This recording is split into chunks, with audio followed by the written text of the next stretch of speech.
Okay, we are live on YouTube. And I am now going to let everybody in. So here we go.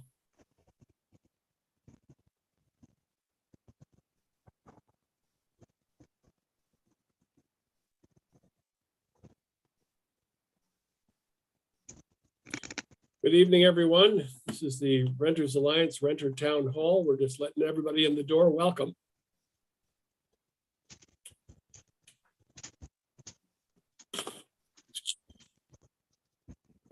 If you're just joining us, this is how Zoom works. It takes a few minutes to let everybody in. Welcome.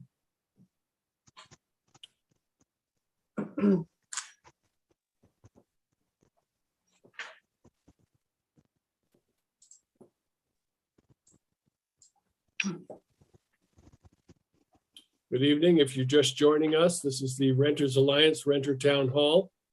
Takes a minute or two to let everybody in the door. But if you're looking for us, you found us.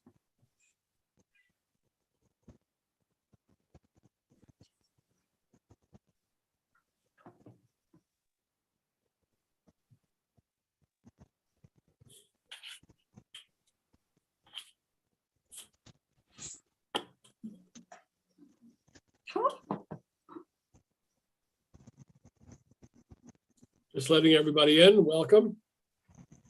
Takes a minute or two.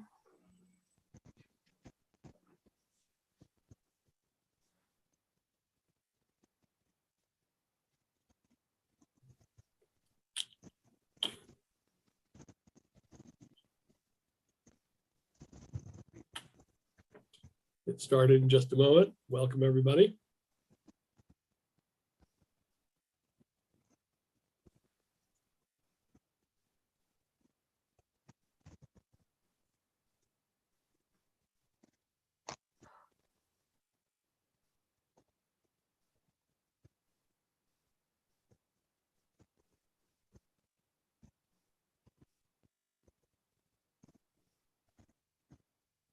Get started in just one more minute.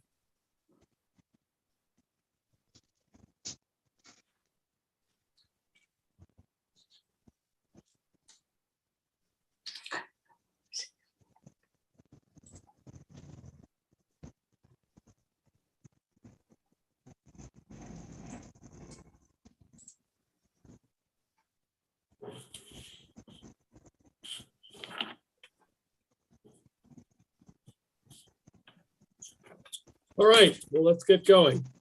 Good evening, everyone. My name is Matt Losak. I'm co-founder, executive director of the Montgomery County Renters Alliance. This is our second Renter Town Hall for the month of April.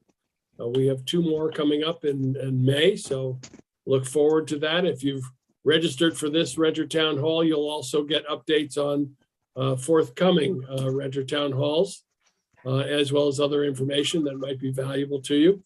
A couple of pieces of information about how this works.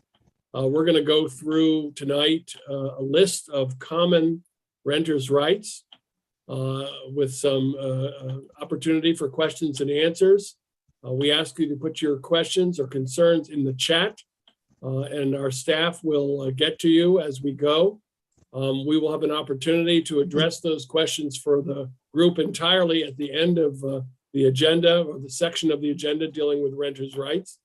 But in the meantime, please put your questions and concerns in the chat. As we go through these rights, I want to say that one of the issues we find most often is that renters don't know their rights. And part of the role of the Renters Alliance is to do outreach and education so that renters learn about what their rights are, what their responsibilities are, and how to seek enforcement of those rights. Obviously, there are some common things that we expect all renters to do, like any consumer, paying a lot of money for your home. And you have a right to expect that your home is in good condition and that your landlord treats you fairly, that the landlord abides by the lease, and by county law and by state law. And we also think that if you have an issue, whether it's maintenance or how you're being treated, or how you're being charged or your rent is being recorded, then we have an expectation that the first place you will go is to your landlord. or your property manager and say, hey, look, I have a problem. And explain, what the problem is and have some reasonable expectation that they will address that problem. And we always have to be reasonable about this. Some problems can be handled immediately. Some problems are more complicated. It's a maintenance issue. We expect them to act promptly. But if it requires a part to come from another part of town, or if it's a holiday weekend and they need to get a maintenance person to come in, it may not happen immediately. So one has to use their sense of reason as to what's appropriate here and when things get unreasonable. And we see that from time to time. So we have resources to deal with that. The Renters Alliance is obviously here to help guide you to resources, to ensure that the resources that you're receiving are doing the jobs that they're supposed to be doing, and to help balance the terms so that expectations are appropriate. We sometimes run into renters who think that things can be solved in a certain way too fast or more than they're entitled to, and we need to talk you off that ledge. Likewise, we also have renters who are seeking services and not getting them, and we like to back you up and make sure that you're getting the services that you're entitled to.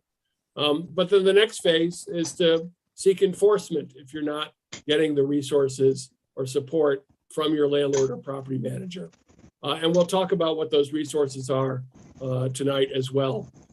We have with us the Deputy Director of the Department of Housing and Community Affairs, Frank Desmarais.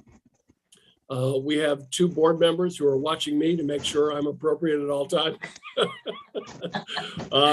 Chris Perry, our Vice Chair of our board, our newest board member, Josh Fisher. And then we also have three of the Renters Alliance staff who I'm proud to have here with us is David Mullins, Malek Demir, and Pat Beckham. So what we're going to do is we're going to kind of jump around here in terms of categories. And by the way, David Mullins speaks fluent Spanish. If anybody doesn't understand what we're saying or requires some clarification in Spanish, let us know in the chat and David will address that for you. Frank, do you want to add anything before we dive in? Just to restate, Matt, thank you very much. Restate some of the objectives here, which is education, information, and then an action plan. And so we'll be trying to help you understand what actions. Matt's outlined them, but we'll keep repeating that these are county laws, state laws that provide protections to both the landlord and the tenant.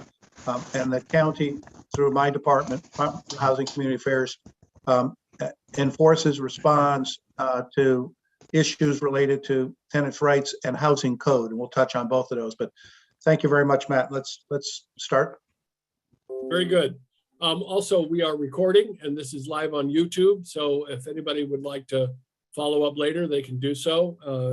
And you can watch us again if you like to. So let's start off with something that's often brought to our attention. When can the landlord, when can the property manager or maintenance staff come into your apartment? Malek, you want to address that? Sure thing. So they need to give you 24 hours notice, unless there's an emergency, to come into your apartment. When housing enforcement wants to come, or housing code wants to come through to check the apartment, that is 72 hours. So let me add one thing to that people don't also realize. Your apartment is your private space. And so you have an obligation, if you're given proper notice, and especially for a reasonable purpose, to let the property manager in or the maintenance staff in to do what they're going to do. But if you get 24 hours notice on a Friday and the Sunday is Christmas, that may not be reasonable. Also, if the property staff arrives at your door and says, we want to come in, and they haven't given you proper notice, or if they did give you proper notice, they can't come in unless you give them that permission. It's still your private space. Now, if you refuse to let them come in after they have given you proper notice, you could be subject to a breach of lease process. That is, it's in your lease and it's in county code and they did the right thing. So unless you have a reasonable excuse not to allow them in, you really should. But they can't force their way into your apartment unless there's an emergency. An emergency being a different story. If, the God forbid, there's a fire or a pipe burst or something like that, that could be a reason to come in no matter what, or for police reasons, of course. But absent that, it is still your private space. So also, if they're schedule something to come in and it's an inconvenient time for you, the law does say, according to the landlord tenant handbook, which we'll put the link in the chat, that if you have a reasonable reason to say, no, not now, you can work with your property manager or landlord to say, hey, look, Thursday's not a good day for me. I want to be in the apartment when you come in. Can we schedule it at a time that's mutually okay? And you can do that. And if you find that they're not being reasonable, well, we'll go into the resources to protect you. But one of them would be obviously calling the Office of Landlord and Tenant Affairs. Yeah. Okay. And if you have any questions or concerns about that, again, please put it in the chat and we'll get to it. Josh, talk about leases. Yes, as it pertains to your lease, you have the right to receive a copy of the current landlord and tenant handbook at move-in, unless you decline a copy and accept a referral to a copy on the county website, which we will also post in the chat, I believe. You have the right to review a copy of your lease before signing.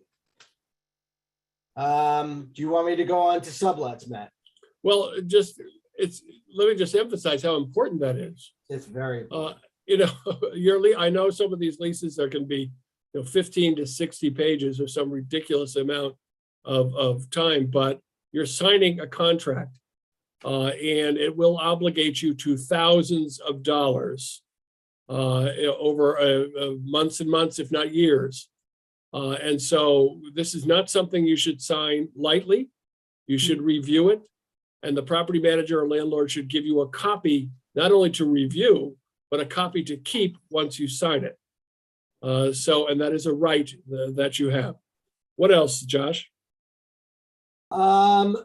Pertaining to subletting and breaking your lease, sublet with written permission from the landlord if it is not prohibited by the homeowners association. Also, you could break a lease with 30 days notice if issues beyond tenants' control, including health issues, forced move, military orders, death of a breadwinner, or loss of employment. And let's emphasize, loss of employment doesn't mean you quit. Correct. That's not beyond your control. But if you're forced, you're fired, Yes. Laid off, or if you are forced to move or be laid off, these would be issues beyond your control. And as I say to everybody, if you have more to add here or something else you'd like to fill in, by all means. But a lot of people come to us and say, can I break my lease if I'm going to buy a house? Well, you can, but you're going to be obligated to pay the rest of that lease unless you can negotiate something better with your landlord. Many times a landlord will work something out with you if you can sublet it, which I think we'll get into. Did we mention subletting? Yeah, Yeah. Josh. Yes. Right. Unless the tenant, if you're renting a condo, the homeowners association may not allow it. If you're renting an apartment, then the landlord or the property manager can determine if they would allow you to do it. Now, they can't refuse it if you have a reason, without a good reason. So you can't sublet to somebody that they consider not appropriate to live in the building.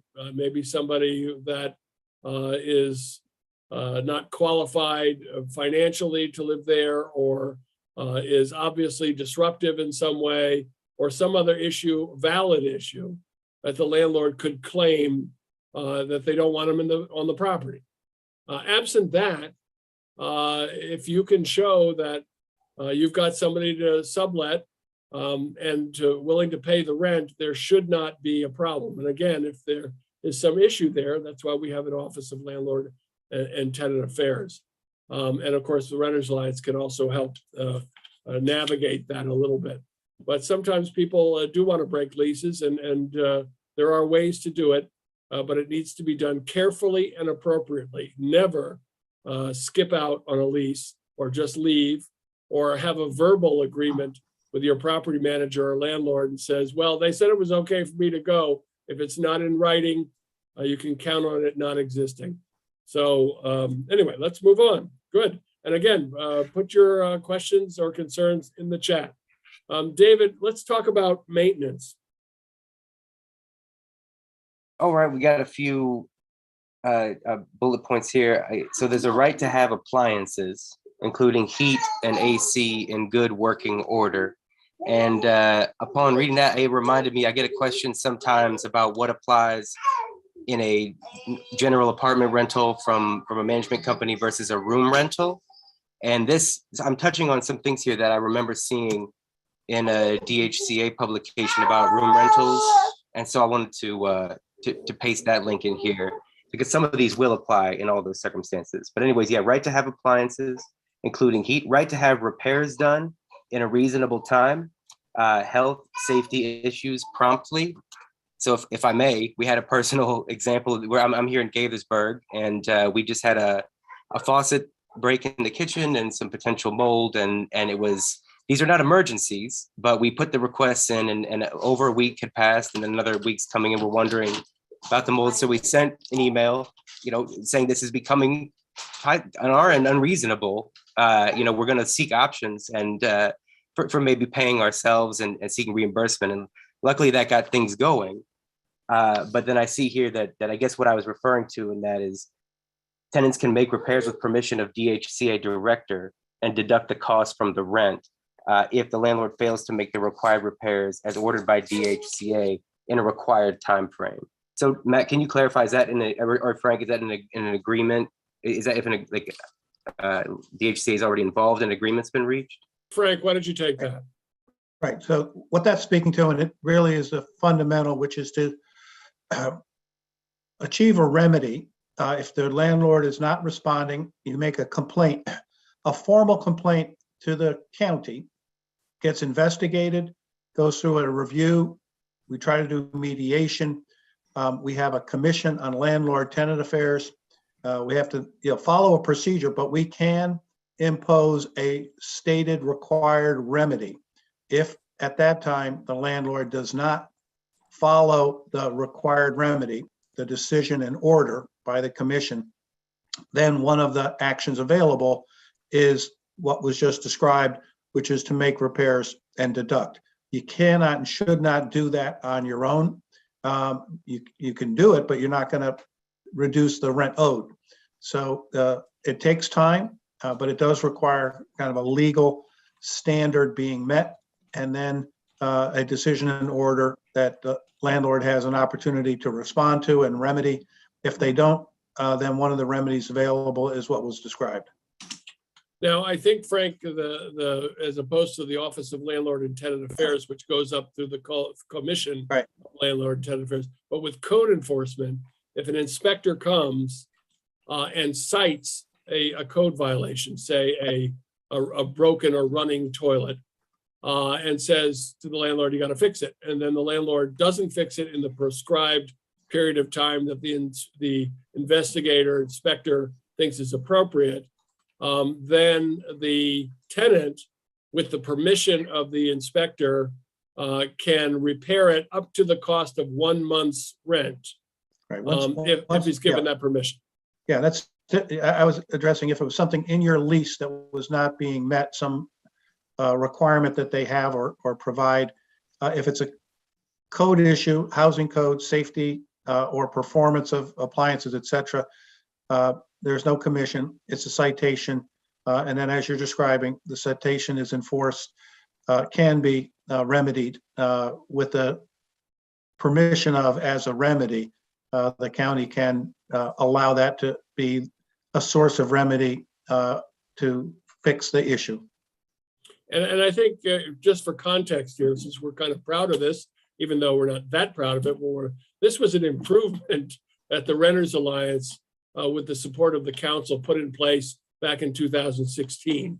There is an existing remedy, which is exhausting, but it does exist, that a tenant can go to court and say that this is these violations exist, these maintenance issues exist, and I want the court to put my rent in escrow until these repairs are made.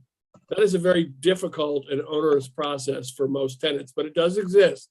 And so a in-between process was an improvement, which was called repair and deduct, but it requires that the Office of Code Enforcement inspect, cite, and then if the repair is not made, give written permission to the tenant after request to pay for it themselves and deduct it from the rent. Very careful here not to decide that you can do it on your own without getting written authorization to do so. David, what else? A couple more quick bullet points here, and then we have a related question I saw. But yeah, right to have the apartment painted every 5 years upon request, and then no right to carpet replacement unless normal wear and tear creates a tripping hazard.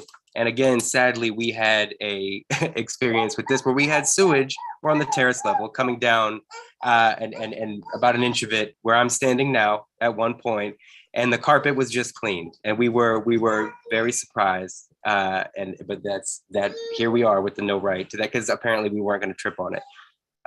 No, but the question we had was related to retaliation. Like, what if these things are being reported and someone is exercising these rights, and then that's going to lead to a non-renewal? I think is the fear in the chat there. We'll get it. Let's get into the retaliation in a bit. Let me mark that down as something that we'll talk about. Let me go back to something you said about the painting. You're entitled to have your whole apartment painted every 5 years if you request it. You can also have part of your apartment painted. I have, for example, my place, I had just the kitchen done. I wanted that painted, or you could just have the living room done, or you can just have the bedroom done, or the whole thing. Challenge you might face is that you do have to prepare for it. So the property management doesn't have to move your furniture around. The painting company may come in and throw a tarp over your furniture, but it's got to be moved away from the walls and so on. So you do have to prepare for it, but you are entitled to have your apartment painted every 5 years. You are not entitled. By the way, we advertise this as the good news and the bad news. So the bad news is you're not entitled to have your carpet replaced at any time unless it becomes a tripping hazard according to code. That is because of normal wear and tear. If you do damage to your carpet and create a tripping hazard, you're going to be responsible for it. To replace it and to pay for it. If your carpet is very old, as long as it's a functioning carpet, that you will not be entitled to have it replaced. However, that does not mean that you should shrink from negotiating that with your landlord. Long-term tenants, I've seen some of these carpets and they really do look bad, but they're functioning. And we would like the county to change that law to allow for long-term tenants with old carpets to have them replaced. But right now, it's not a right. What else, David? I think that was all in that section. I'm just looking through the questions here. Nothing related to maintenance of things that might come up later. So, okay. General rule on maintenance, keep in mind, you are entitled to reasonable responsiveness for all maintenance. We'll get into what happens if they're not responsive a little bit later in terms of what your resources are in enforcement, but you are entitled to have functioning appliances, to have your door lock, to have what you pay for work. And if it doesn't, including heating and air conditioning, by the way, if it doesn't, you're entitled to have that repaired in a reasonable period of time. And if it's not, then you are entitled, you have a right to seek enforcement of those things. Pat Beckham, tell us a little bit about renewals, notices, renewals, and non-renewals. Okay, you have a right to receive a 90-day notice for a proposed rent increase. You have a right to receive a 60-day notice for non-renewals. And Very important these days. Thanks, Pat.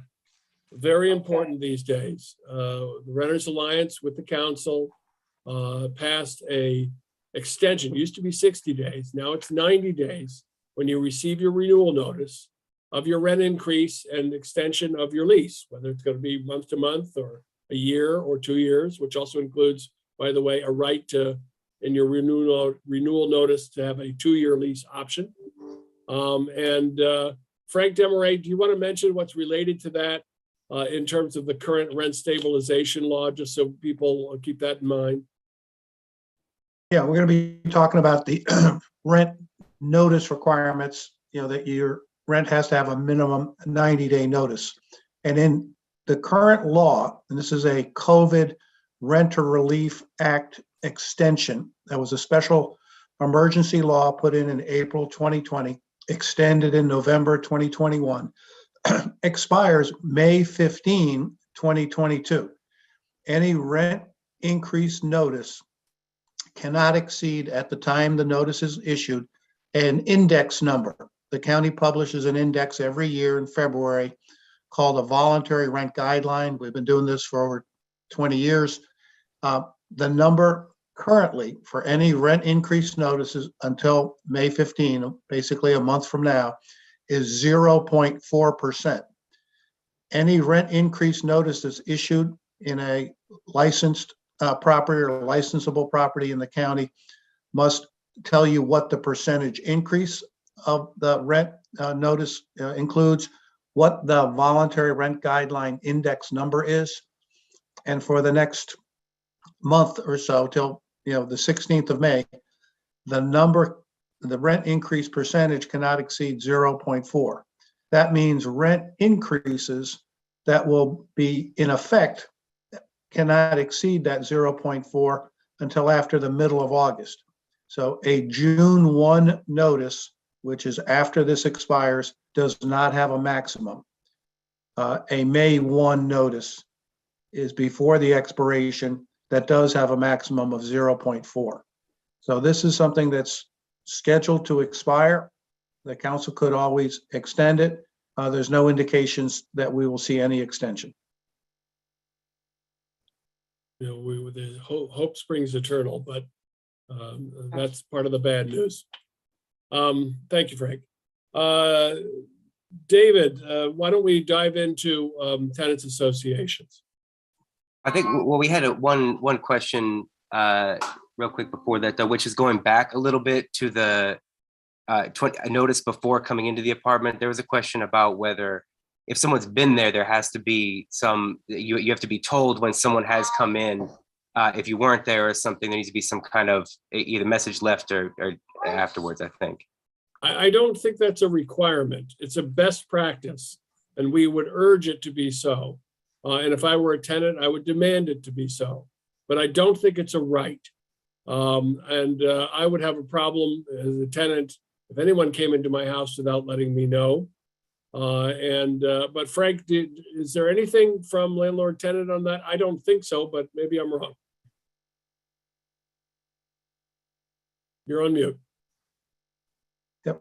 Just short answer is I'm doing a quick search, and I'll let you know in a moment if we have anything beyond the notice requirement for entry. And your question is if entry is made with notice, but while you're not there, what is the rule on A, is it allowed, and B, is it required that you, as a landlord or property manager, provide some kind of notice that you've been there? Let me just answer that based on the. Yeah, I'm suspect if they gave you notice that they're coming in and you weren't home and they came in, I don't think they're required to leave a note that they came in, even though I think they should. and I would demand it as a tenant. Wouldn't like that under any circumstances. But I don't know if the law requires it, although it should be a best practice by any property manager or landlord.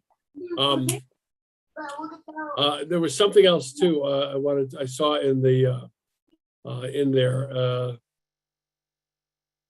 Yeah, the 24 hours and yeah, we'll deal with the issue of problem tenants, neighbors, and noise. We'll get to that.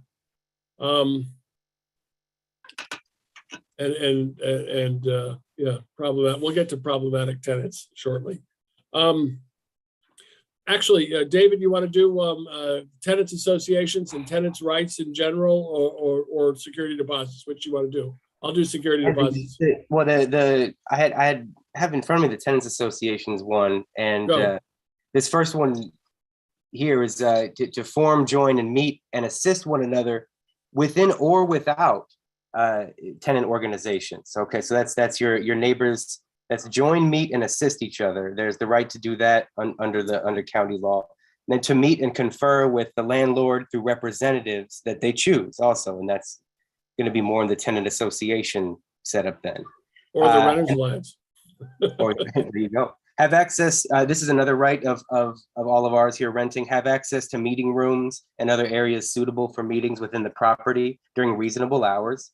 And then notice to the landlord that's being held. And then to have first tenant associations of each month free of any room reservation fees.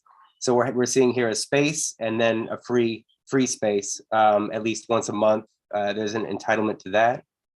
And then to distribute freely, we've run into some issues with this before, but to distribute freely and post in central locations literature concerning landlord-tenant issues. If the origin of the literature is properly identified, I think that's an important caveat.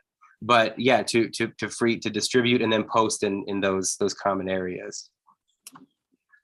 Yeah, this is also something the Renters Alliance is fairly proud of. It used to be that you always had the right to form a tenants association, but in order to use the community facilities, you were subject to the fees that the landlord would charge for anyone using those facilities. So if someone were having a party and you wanted to use the party room, and whatever they charged could have been $50 an hour, $100 an hour, $200 an hour.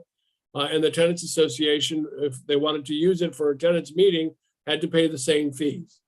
And we passed again a law in 2016 called the Renter Protection Act that included a right for tenants forming associations or having tenants meetings to use those facilities upon request once a month at no charge. That's an important right which we urge tenants to take advantage of all the time. The other thing is that we have often heard from landlords and property managers that you can't distribute literature around the building or invite people to your tenants meeting. You can. It's not considered soliciting. Soliciting is different.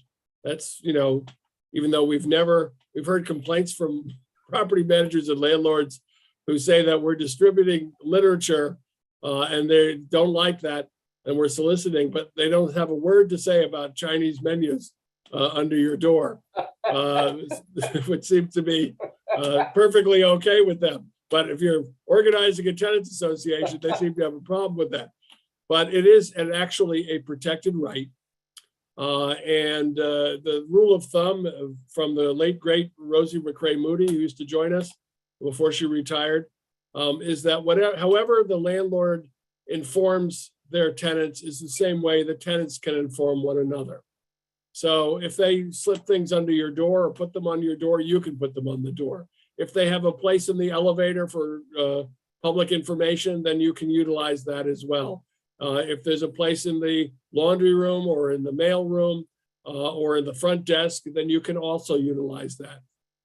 They cannot block you from doing that. They can't say, well, we will do it for you. You can't do it yourselves. They can't do that either. We found that we've given piles of invitations to property managers that, what do you know, they never got distributed. So it is something that the tenants are entitled to do. They cannot block you from having tenants association meetings, and they can't retaliate against you for having those meetings. And in fact, you're probably more protected against retaliation if you have a tenants association and put that together. What else, David?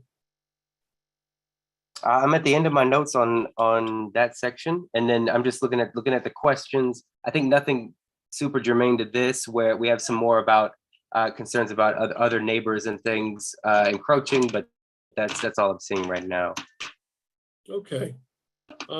Frank, as we're moving along, is there anything we didn't hit or that you want to add to?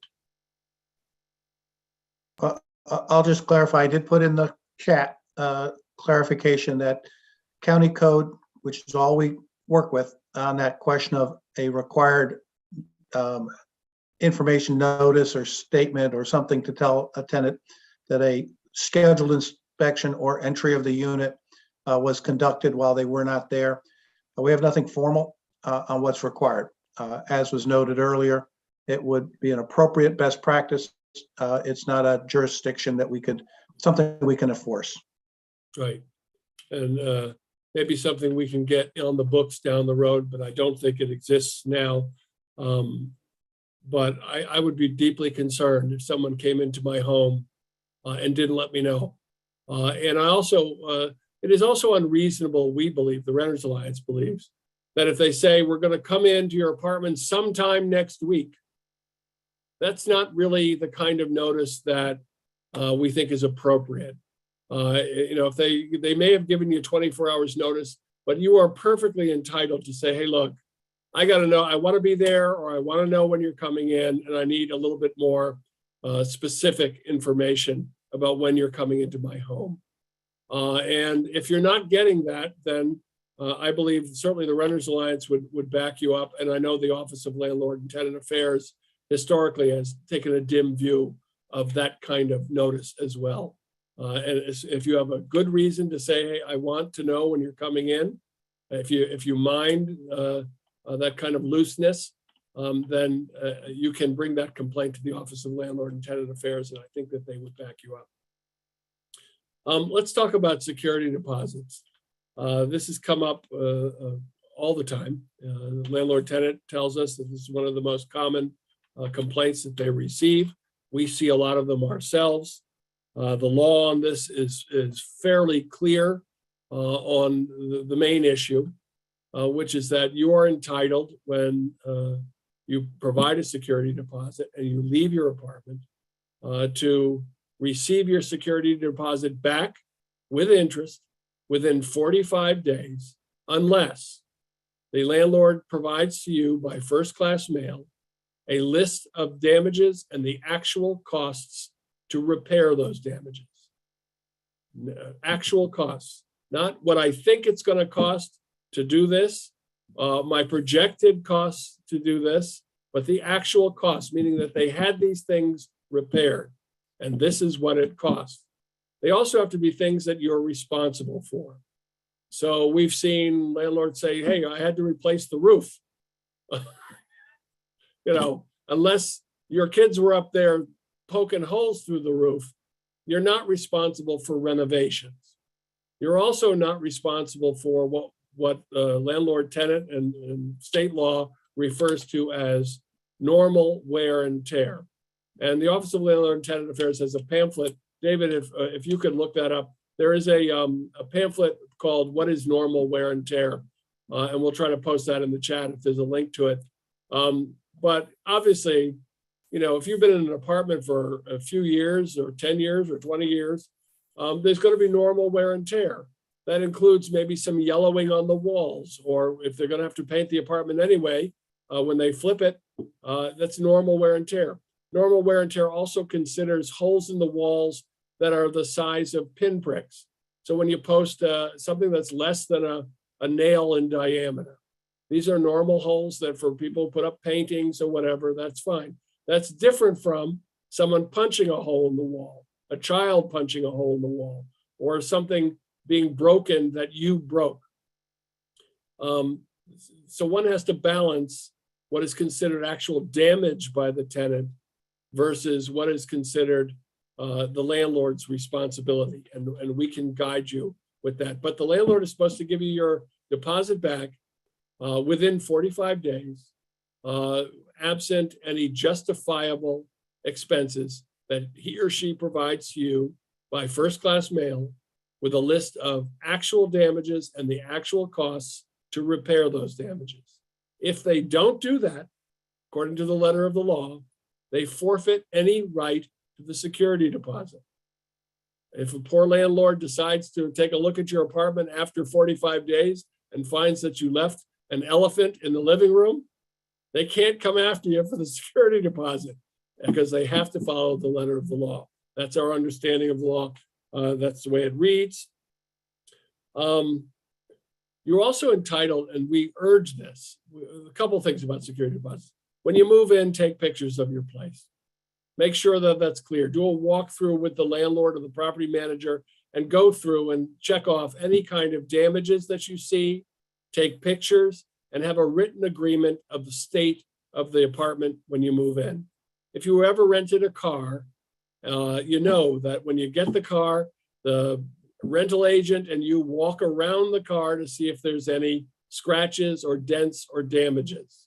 Once you take the car and you didn't note any of that, you own it. And if you come back with those dents and you didn't mark it before you took the car off the lot, you're going to be responsible for those damages, or at least you might be. Likewise, in an apartment, you move in, make sure that you take pictures, make sure that you take a look around the apartment and have an agreement in writing with the property manager or the landlord that these are the existing damages or that the place is perfectly fine. And when you get ready to move out, you're entitled to have a walkthrough, which you may schedule with the property manager or the landlord. And that walkthrough, and Frank, maybe you can add to this, I believe that you're entitled to demand a written report on that walkthrough. Is that true, or is that a recommended practice? If the landlord withholds any or contends to withhold any, then they have to give you a written summary of everything. What you're describing, I'm not sure, Matt. So like a walk, so I think that's right. I think that the best practice of a good landlord or good property manager is to have a sheet of everything in the building that says, kitchen, fireplace, bathtub, all the rest of it. And they check off everything's fine, or they make a note that says the faucet was broken off or whatever. And then they should give you a copy of that. I believe what Mr. Desmarais is saying is that they don't have to give you a copy of that. They should, but they don't have to. But they do have to give you a list of damages within 45 days based on that report or anything else that they find, and then charge you for the actual costs of the repair from your security deposit. If they don't do that after 45 days, then they forfeit any right to the security deposit. You're entitled to interest on your security deposit. And even though many landlords don't do this, they're supposed to keep your security deposit in a separate interest-bearing bank account. We'd love to see that followed up on the thousands of landlords in Montgomery County, but that they're supposed to do as well. Matt, we had a question about how much, if there's a specific interest amount. Do you want to, since that's there is, and it's awfully complicated. Maybe this one I'll kick to Frank just to see, just to give him the test, the Jeopardy test. But it used to be 3%, then it was, or 3%, then it was 4%, and now it's 1.5%. If you've had a security deposit for like 20 years, then it's going to be based on the periods, the interest rates for the periods of time that those interest rates were in effect. And there are calculators that are available to figure out what you're owed in a security deposit, but I believe they only go back to 2015. So somebody actually has to figure out your security deposit if it's over a longer period of time. Frank, what did I miss? I don't know enough about the calculator or the history to help you with that, but the interest requirement is a function of the time period of which it was being held. Well, as it happens, the Office of Landlord and Tenant Affairs created a landlord tenant handbook. And it is in the handbook, and I believe it's on page 16, since the Renters Alliance had the pleasure of helping to edit that handbook. But we will, if we haven't put it in the chat already, I believe we did once, but we should put it in again. The landlord tenant handbook does describe in detail the interest rates and the periods of time that those interest rates apply. If it's not page 16, that's okay, but it is in the landlord tenant handbook. So please take a look at that. It's page 18, but yeah. 18, and it goes into those details. Geez, I've been talking too much. How about Malek? Are you still with us? I am with you. Why don't There's you a question about do maintenance from evictions? before, if you want now, but To do what? What? Do Wait. evictions if you can, if you've got it in front of you. Don't get evicted? Well, that's a good point, but that's not David, you want to take necessarily it a from right. there? That's not necessarily a right. I was, I was so prepared. Is it the notice? I'm sorry. It says evictions if you can find it quick, otherwise I'll do it. Hmm. Bottom of the agenda. Yeah, no, I'm just looking at the landlord tenants. I'm gonna ask Okay, you to I'll jump do in it. because Pat's gonna do it. Pat's jumping in. Okay. Evictions, receive 10-day notice of summary ejection alert prior to evictions, filing for failure to pay rent. That's a court document that was passed by the state legislature. Used to be they could give you a court summons to be in court almost the next day, put on your Oh. door. The state legislature decided with our support, in fact, we pushed this through Renters United Maryland, our state coalition, that you get a little bit more advanced notice. So now the court gives you a document that court gives the landlord a document that he or she has to put on your door that says, gives you 10 days. And it says, in 10 days, we are going to file with the court to pursue eviction for failure to pay rent. So that's called, and it's a scary looking document, and it's called a 10-day notice of summary ejectment. But what it does not mean is that you're evicted in 10 days. And many people interpret it as meaning that, but that is not what it means. It means that they are simply going to file in court in 10 days, unless, of course, you can resolve the issue of being behind in your rent. What else is there, Pat? Receive court hearings and judgment prior to any eviction. What else? No reduction in services until eviction. Till evicted. Evicted. Eviction must be performed by sheriff with landlord. So that's extremely important. Frank, do you want to dive into that a little bit?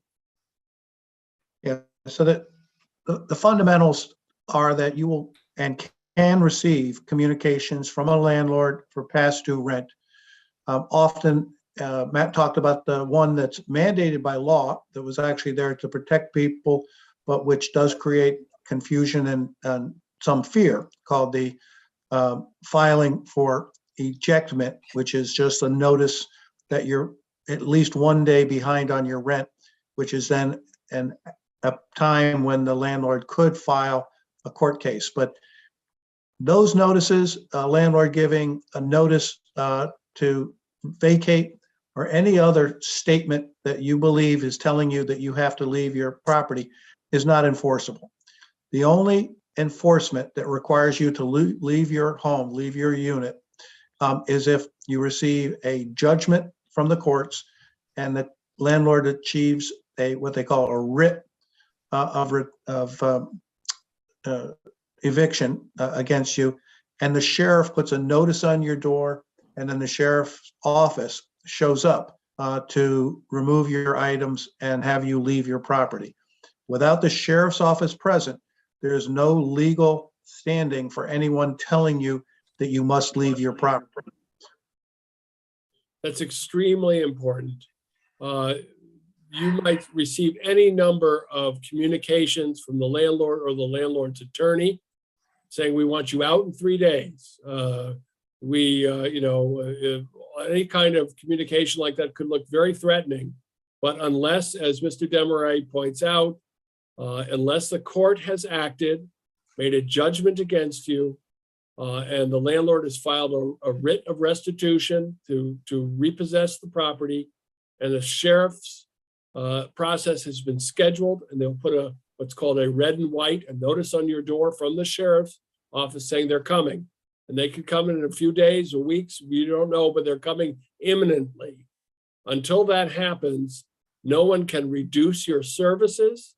No one can enter your property and take your furniture or your belongings. No one can change the locks. They cannot reduce your services or do anything to you to reduce your services or the habitability of your apartment, your home, until the sheriff comes to enforce that right of possession by the landlord. And hopefully your issue can be resolved well in advance of that. About evictions too, just so people know, there are 3 types that are common. There are 4 types, but 3 types that are common. The most common is for failure to pay rent. If you don't pay your rent, landlord can file for eviction, can give you a 10-day notice of summary ejectment, on the 2nd day of the month, because you're technically late on the 2nd day. They can't charge you a late fee until after the 10th of the month, but they can file, give you a notice on the 2nd when you're late. If you pay your rent before you go to court, it will be dismissed. You can have up to 3 judgments in a 12-month period. After that time, the landlord can foreclose your right of redemption, that is your ability to pay down the rent and then still be okay in your apartment. They could say after 3 times, 3 judgments by the court in a 12-month period, that they still, there's no remedy. They're going to evict you. But anyway, so failure to pay rent. Then there's breach of lease, which is much more serious in many ways. It has to be a substantial violation of the terms. For repeated violations, somebody was talking about sometimes tenants are violating community rules, noise, breaking the law, disregarding their neighbors. This can't be common disruptions. I mean, everybody who grew up in a neighborhood, whether it be in houses or in apartment buildings, somebody's going to have a party, somebody's going to be loud, somebody's going to get into an argument with somebody, somebody's going to leave their trash in the hallway, somebody's going to do something that is inappropriate and annoying. That's not enough necessarily to lose your home. On the other hand, we all know that there are occasionally, and sadly, some tenants who are very disruptive or dangerous to other tenants. And then we at the Renters Alliance, sometimes regretfully, but we have to protect tenants against other tenants. And we expect the landlord to act on behalf of the majority of tenants to see that that's done.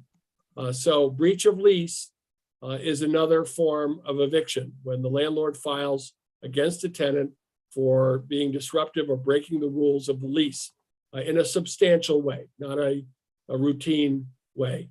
A common breach of lease that is very what they call curable would be like, okay, this is a pet-free building and I have a cat and I didn't tell them. Well, unfortunately, the landlord could say, you're violating the lease. We have tenants in the building who moved here because they didn't want any pets and they're allergic, and your cat is a problem. Now, we'll evict you unless you get rid of the cat. So if you get rid of the cat, then you've cured it. You don't get rid of the cat, you could be subject to eviction. Then the third one is for tenant holding over. And we're seeing, unfortunately, a terrible increase in this process. But as mentioned before, a landlord can decide not to renew your lease with 60 days notice at the end of your lease and not provide a reason. This is extremely troublesome to the Renters Alliance and troublesome statewide. County Executive Mark Elrich spoke in favor recently in the state legislature to create a law called just cause eviction. that would require a landlord to have to state a justifiable reason not to renew a lease.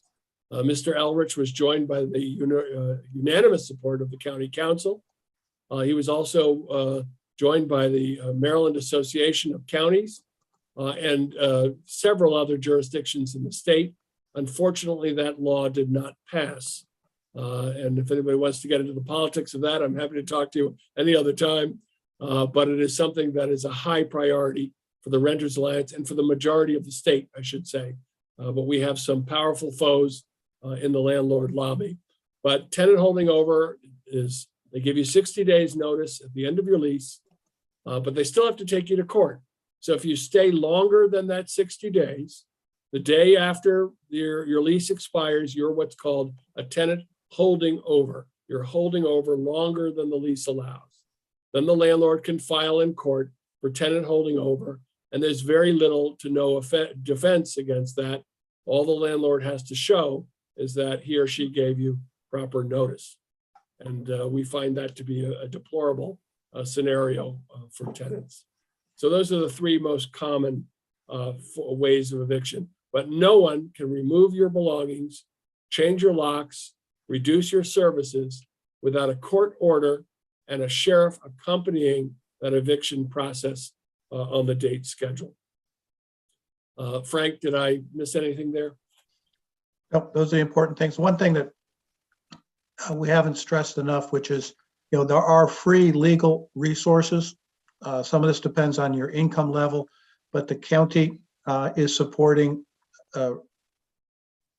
tenant and landlord court legal representation on the day of court, but particularly in advance of court. So as you're getting notices and you're facing court action, even before an eviction is ordered, please reach out. I'll put again the link for the county's renter webpage. It's the main county website, montgomerycountymd.gov/, that's the right word slash and the word renters.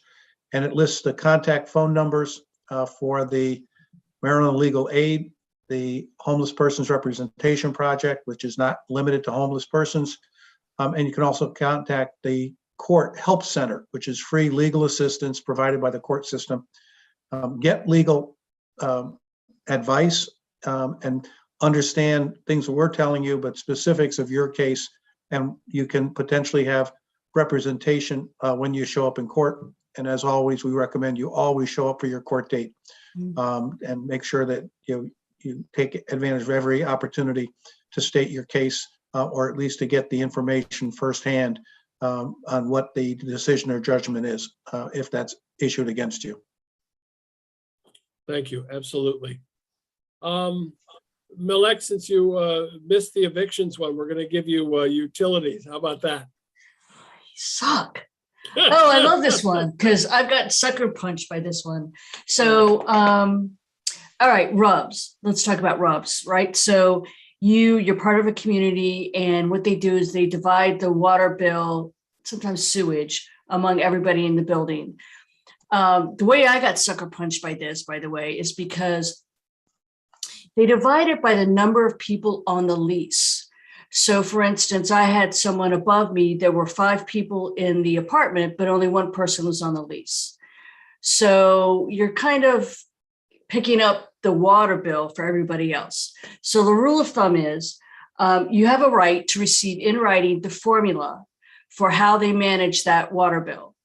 And then you have the right, and I've asked for this, the right to review the utility bills for the entire apartment community and double check that. So I've done that a couple of times in the other apartment. And it's not the best system ever, but that's what it is. Am I missing something, Matt? I'm sure I am. Well, no, but I'll add to that, having been in a lawsuit over this. No, that's right. You won. Thoroughly enjoyed. Again, let's understand what RUBS stands for, the Ratio Utility Billing System. This is a formula that is put in place when you do not have individual meters on your apartment. So if you have an individual water meter on your apartment, There's not going to be a formula. You have the meter, that's how much you owe. Same thing with electric and gas. You have a meter, that's how much you owe. There are many buildings, particularly those built, I believe, Frank, before 1978, I think is the date. Correct. That's the right date. Yep. And they don't have meters individual, so they do the whole building. Used to be in nicer times, the landlord said your water and utilities are included in your rent. But they decided that a way to increase profits was to divide this up among the tenants and have you pay for your water and utilities separately. So for the water bills, and I believe this also counts for electric and gas, Frank, correct me if I'm wrong, but if they're metered that way, they have a choice of, for water anyway, water and sewage, two formulas. One formula is the whole bill with a subtraction of what's called common area usage. So the landlord or property manager is responsible for the common area, that is the public restrooms, the watering of the property, the pool, the restroom in the community area, and so on. That's the responsibility of the landlord. So they have to come up with, well, how do you know how much that is? So there's an option of a formula, say 25% of the entire bill belongs to the landlord. If that's unreasonable, I'm not sure how that's adjudicated, maybe through DHCA, but it could be as high as 35%. Maybe if what triggers that is if they have a pool or something. But then whatever that is, 25 or 35%, that amount is subtracted from the total bill. The remaining amount is then divided amongst the people living in the building. And I believe it's the people listed on the lease. The problem that we see is that the property manager has to, or landlord has to keep track of how many people there are in the building. And you think that's static, but it's not. People come and go. Sometimes people come and go in the middle of a month. So you might see a fractionated number of people. So you might see 99.5 or something like that. And then that amount gets divided into the remaining part of the bill. And then that's what everybody gets. Now, if there's 2 or 3 people on the lease in an apartment, they're going to get 3 times the single allotment versus somebody who's a single person in the building. Common complaint, I barely take a 5-minute shower. That's all I do. And the people upstairs have their kids swimming in the bathtub every day. It doesn't matter. The formula applies the way the formula does. The other formula is by square footage. If the property manager or landlord decides to say, we're going to use the square footage approach, and your apartment is 1,000 square feet versus 500 square feet, then the formula will apply that way. Most of the formulas we see are based on the subtraction of common area usage and the division among the existing tenants in the building who are on the lease. If I could also, Yeah, go. and then you can correct me if necessary, because we've had some tenants that have called in about fees they're getting with these RUBS utility costs. My understanding is it's no more than $1 that this third party can charge, right? That's Okay. correct. Processing fee, right? $1 processing fee. Now, Okay. if you're getting 3 bills on one bill, so for example, if Studebaker, one of the third-party billers, is also billing for electricity and is billing for gas and is billing for water, you might get $3. But we ask you, please let us know about this. It's been a problem. We've seen all kinds of strange fees attached to these bills, and it is a statewide problem. And we are interested in seeing how that's being governed. And David, are you still with us? Yeah, and there's a question it's about whether Rockville in particular or the municipalities are using the same formulas that you're laying out here. It's a good question. I'm not sure. I think this is state law, isn't it, Frank?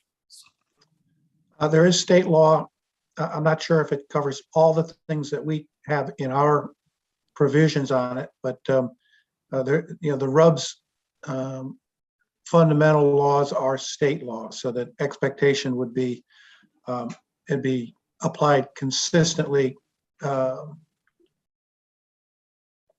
It is chapter 29 in Montgomery County Code, which is not adopted by the municipalities.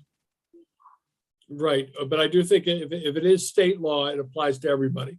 And I'm pretty sure that RUBS for the water anyway is statewide, but we'll look into that a little bit. It's Well, a good question. I guess the immediate question for that same person, it looks like, is should they reach out to their city or the county? Is what they're Of course, is what it's looking like. City. On that. Which if they're in. well, the three municipalities are Gaithersburg, Rockville, or Tacoma Park. And when in doubt, certainly check with them. If you send us an email, info@rentersalliance.org, we will research that for you and find out. But I'm pretty sure, I'm getting old, so it's only pretty sure that it's state law. And I believe that the local laws are crafted in that area on the state law. And they'll redirect you if you reach, to the county, if you reach the city or whatever. I would think too. There's some a couple of older questions from the maintenance time. Do you want me to Please. put that out there now? Let me, David, Oh. let me kick in one other thing about utility bills. We've noticed in particular when there's a change in management company or property management companies, that sometimes the calculation and record keeping on utility bills and fees is not done correctly. If you have any doubt at all about the accuracy of calculating and billing you for water, sewage, or any other fee that you get as part of your rent, you must keep a record, a copy of bills and checks, money orders, et cetera, if you intend to question the landlord about it. Make sure you keep records. Right. In one scenario, near and dear to me, where the landlord was inviting a neighbor property to utilize the laundry room because their laundry room was shut down. When they did that, they exposed their own tenants to increased water bills and took no responsibility for it or reduced it. So this, as Chris Perry was saying, there are issues with how these things are conducted. We've seen arbitrary assignment of how many people are in the building because nobody wanted to do the count. So you do have to keep track of your water bills and what you're being charged, just like you count your change before you leave the convenience store. Definitely true. Yes, David. The maintenance one from before was, someone was asking if we could put out what a reasonable amount of time versus unreasonable would be for certain repairs. That came up. I don't know if that got mentioned or not. And I know I'm not saying that might be a hard and fast, but I guess, ballpark or. Well, there's ballpark. Frank, did you want to jump in? No, I'm just agreeing. There's no generic.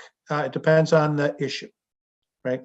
Yeah. So, if there's urgency to safety and the occupiable, services, water, electric, those are urgent. Depends on the nature of the repair. Right. If you've got a knob on your stove that's broken, you can't expect them to drop everything and come deal with it. If you have no heat and it's the middle of January and your temperature is going down below 68 degrees, you have a right to get that fixed immediately. And we can talk about resources in that scenario in the event of an emergency, including up to and including, calling the fire department if necessary. Certainly starting with the 24-hour number for the landlord. But one would expect any what we call health and safety or life safety issues in the apartment building to be dealt with immediately. A gas leak immediately, a flood immediately, an electrical problem or the smell of smoke immediately. Heat or even air conditioning, now that we're seeing tragically the environment getting hotter and hotter. Some of these summer days, where you have apartments that get up into the 90s, even over 100. And people can die in those conditions. We've seen that. So these are life safety issues. Other issues about, there are some apartment complexes have 1,000 apartments and they have a certain amount of maintenance staff, and it might take them a little while to get to you. So you have to decide what is reasonable and what's not. Sometimes a couple of days might be reasonable, but a week or two is not. We've heard people who've done without a refrigerator because it's broken for weeks at a time. That's unacceptable. But for a couple of days, maybe it is acceptable. So case by case, as Mr. Desmarais said. David. Gotcha. I just want to acknowledge there were a few questions in a row about the status of rent relief. I just want to make sure I flag that for whenever, if there's going to We'll be. let Mr. Desmarais deal with that at the end when we go through the resources available to tenants. Those were my two main ones from earlier I wanted to flag. Okay, let me also throw in another right here that keeps coming up. You have a right to have your ledger, your rent ledger, to be accurate. The landlord is supposed to keep a rent ledger. You pay your rent, you have a right to a receipt when you pay that rent. Please collect a receipt or have some way to verify that your rent has been paid. As Chris Perry, our vice chair of our board, points out, we're seeing a lot of turnover in property managers.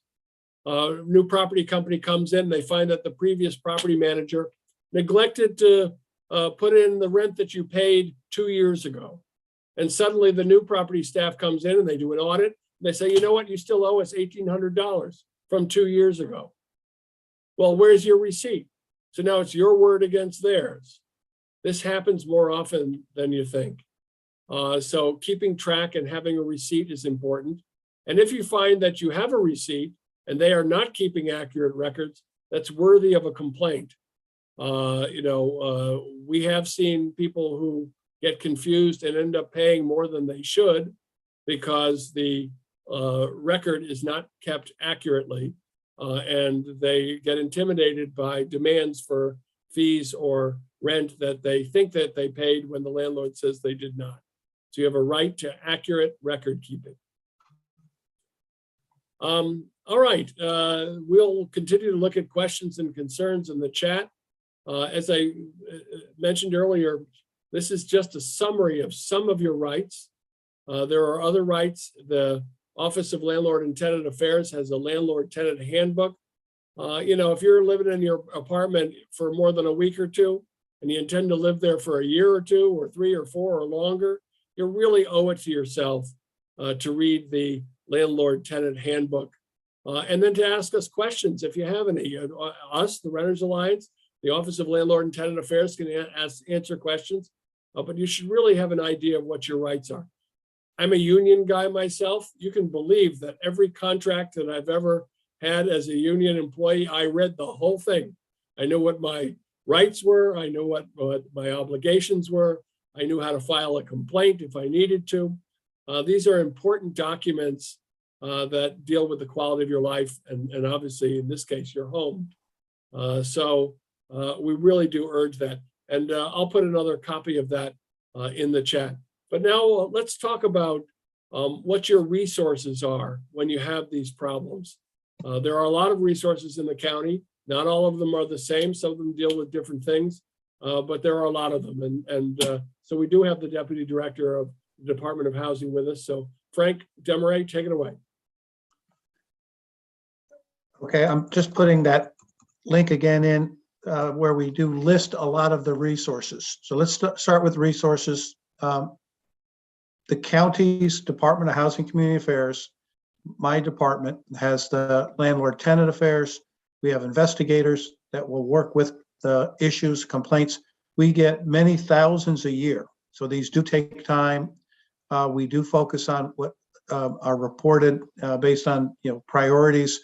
In the housing code side, we have 30 inspectors. We've got 130,000 licensed units in the county. So we do have a very high workload, but again, if you have urgent life-threatening issues, so please reach out. The main way of reaching the county is 311. Just one number, 311, one phone number. It's also 240-777-0311. We have operators who will take the information. They have some basic answers, but they will take a service request. They will assign it. And the more specific you can be, the better. So it's very important that you describe what your issue is, and so that it can be assigned properly. But you will get a follow-up. The process involves gathering the information that you're reporting, then investigating. If it's based on issues with property, it'll be landlord property management. With the landlord-tenant affairs, it'll be with the, again, landlord or property management contacts to address what is being reported. We try and mediate. We try and get a solution as quickly as possible. But then if we, find and go through the process and have to enforce, that takes time. But the key is to stay that, to recognize it will take time. It can be many weeks in between contacts as we're working through this. We are an adjudication entity. We have to go through a documentation, and we have to document and get all the information from both sides and deal with that. The other resources, as we're seeing a lot of questions and concerns about eviction, about late paid rent, about notices to vacate based on a tenant holding over action. Renters Alliance, together with 3 other tenant support organizations, are listed there: Latino Economic Development, Housing Initiatives Partnership, and the CASA organization, and the 2 legal support organizations, the Maryland Legal Aid, the Homeless Persons Representation. These are free resources to help you understand what you're facing, what your best options are. And these sources on the tenant support side will also help you navigate some of the county resources. The county does have financial support if you are facing an eviction notice. If you get that final notice, Matt referred to it as the red and white, just because it is printed with red ink that gets pasted on your door. If you get a notice from the court that a judgment has been issued against you, your court case was heard and the judge decided against you. You may not have attended, you may have missed the notice, but if you have a judgment against you or that final notice, the key is to call 311 and to talk to Housing Stabilization Services. This is the Department of Health and Human Services, has funding to support people not becoming homeless. This is not just for past due rent. In some cases, the money available can actually satisfy the rent demand, but it is a resource. Our number one priority is that people, if they are losing their property, have somewhere to go. They do have support to help people relocate, potentially to offer 1 month forward rent for a new place or security deposit. But that's at the point where you are facing the loss of your housing. The county, over the last 18 months, had been offering what we called COVID rent relief. This was federally funded rent payments for outstanding unpaid rent. The last phase, we went through 3 phases. The phase 3 ended the end of December. There may be people on this call that applied and are still waiting for their money. There's a couple of hundred cases they're still working to get done. Anyone that applied before December 31 that's deemed eligible after all the documentation, the funding will be available. There is a new phase coming. We don't have a firm date on it. We cannot give you an expectation other than it will be based on income, having documents available on the household income, tax returns for 2021, pay stubs, any kind of other receipt of income, bank statements. Being able to support that your income is low or very low will be important.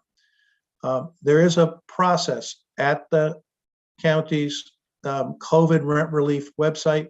You can access it from the link that I put in there. The montgomerycountymd.gov/renters. If you just search Montgomery County COVID rent relief, it'll take you to the main page. There's a inquiry button. You can put in an inquiry. It's not an application, but you can register your name, phone number, email address, and when the new round of funding becomes available, you will get a notice. There'll be an application process. So the only thing we can tell you at this time is, the county was awarded money through the last major federal stimulus bill last year. That money is going to be made available, but we don't have a date and we don't have specific eligibility rules yet. Some of the things changed from the last time. The technology that we're implementing to try and do this better is being updated. So it's a process that we expect to have more information available, but that you can register your interest and get on the list. You can also follow the Renters Alliance website and stay tuned for that. The other resources that are available, the county does promote, and we do have food distribution. We have utility assistance for eligible persons through the state. So to connect with those, there's information at the Housing DHCA website, Department of Health and Human Services websites. Renters Alliance can help you connect with that. The county will continue, and we recognize that we have to continue to support the damage that was done through the pandemic. We have a lot of people lost jobs, built up a lot of debt, wiped out savings. We have a lot of tenants with past due rent, and we know that we will not be able to satisfy everybody's needs. But the key is, for your specific situation, please work with the resources, the support organizations to help you navigate for what's most readily available. We mentioned that you do have protection on rent increases. Just to be clear, again, after May 16, rent increase notices will have no maximum. So, we've had a period here of 2 years with very, very low rent increases. It was 0.4 for the last 3 months. It was 1.4 for 12 months before that. They're not going to, rent increases are going to be well above that when the restriction, the stabilization law expires. So as you're working with that, work with your landlord, work with the best you can to understand, and then to, if possible, negotiate what's affordable to maintain. They don't want to lose tenants, but there have been substantial inflation costs in operating buildings, and with no rent increases for a couple of years, there's a lot of pressure that we fully expect, and we can help you navigate that. But again, the law will not protect you from that type of thing. There's one other provision through May 15, part of the COVID rent relief. If you have any late fees that have been assigned to your account, any late fees during the COVID period from March 2020 through May 15, 2022, and you can state that you have lost income due to the COVID impact on your income or your ability to earn, and that your income is below a threshold that's about half of the area median, there's a form and there's a process. If you fill out the form and state that your income is below the threshold and that you've had COVID impact, and your landlord has put on your account but has not received, has not charged you, has not received the money, they can have it if it's on your account. The landlord has to waive it. They have to zero it out. That has to be done by the middle of May, May 15. So again, at the site that I linked, the montgomerycountymd.gov/renters, there is a form you can download, you can print. If you sign that form and give it to your landlord, then they have to waive it. If they are charging you and taking you to court and they want to charge those as part of the amounts owed, the landlord actually has to give you the form before they can receive any late fees. But you don't have to wait for the landlord. You can fill out the form, give it to the landlord. and protect yourself against late fees if you're eligible. So let me pause there, Matt, for other things you think might be of help. Just a brief interlude on the noise complaints. Chris, do you want to join in and just tell us the resources for internal sure. and external? Yep. Basically, you got two kinds of noises. They're both irritating, but you treat them in two different ways. Noise that comes from inside the dwelling. Neighbors who are making noise, loud stereo, parties, etc., etc. The best thing you can do is first go to your neighbor and ask that they reduce the volume. If that doesn't work, go to your landlord, make a formal complaint. If that doesn't work, then you can make a formal complaint through, we can assist you with that process. Noise outside, construction noise, particularly if it's going on close to where you live. There are regulations about how much noise and when it can be made that are part of county code. I've put links in the chat where you can go to the Department of Environmental Protection and find out what those levels are. And if you think that they've been exceeded, you can fill out what's called a two-party noise complaint, so that DEP, the environmental protection people, can come out and make measurements of how much noise is going on and at what time. Basically, certain entities like the Department of Transportation for the state or for the county sometimes will try to get away with doing nighttime construction. They have to have a permit to do that. So if you suspect that they're doing it without warning, and they're supposed to give you some warning about when the construction will occur, if they've done it without warning, or if it occurs, at 2 o'clock or 3 o'clock in the morning, then it's time to complain either to the Department of Environmental Protection, to the Montgomery County Department of Transportation, or to the State Department of Transportation. And if you need to do that, contact the Renters Alliance and we can help you further.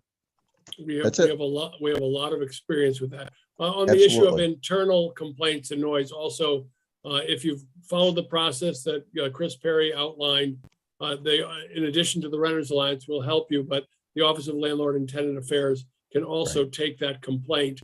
That is something that is under their auspices. And again, be reasonable here. Everybody has some noise from time to time, but I'll tell you what, if somebody wakes me up at 3 o'clock in the morning with their loud TV, it's not going to stand. I can assure you of that. And you are entitled to, quiet enjoyment. Most of us work, and some noise is acceptable from time to time, but regular interference with your quality of life is not, and you should not tolerate it. And you should expect that the property manager or landlord will deal with it. But also, I've knocked on neighbors' doors and said, hey, I can hear that. And they say, oh, sorry, and they turn it down. That's the way it's supposed to work. And I don't think I've ever been noisy or ever disrupted anybody in my life. Okay, I'm going to whip through a couple of these other resources that are there that we want you also to be aware of. We know that there are problems with towing on properties. The Office of Consumer Protection deals with that. There are rules about towing, and we're going to have a conversation about towing on the one of our upcoming renter town halls. But the Office of Consumer Affairs deals with that, and they have a lot of resources for investigating and enforcing consumer complaints. The state Office of the Attorney General has a Consumer Protection Bureau that also deals with some landlord-tenant issues. And I put the links to all of this in the chat, but you can look to them for some enforcement as well.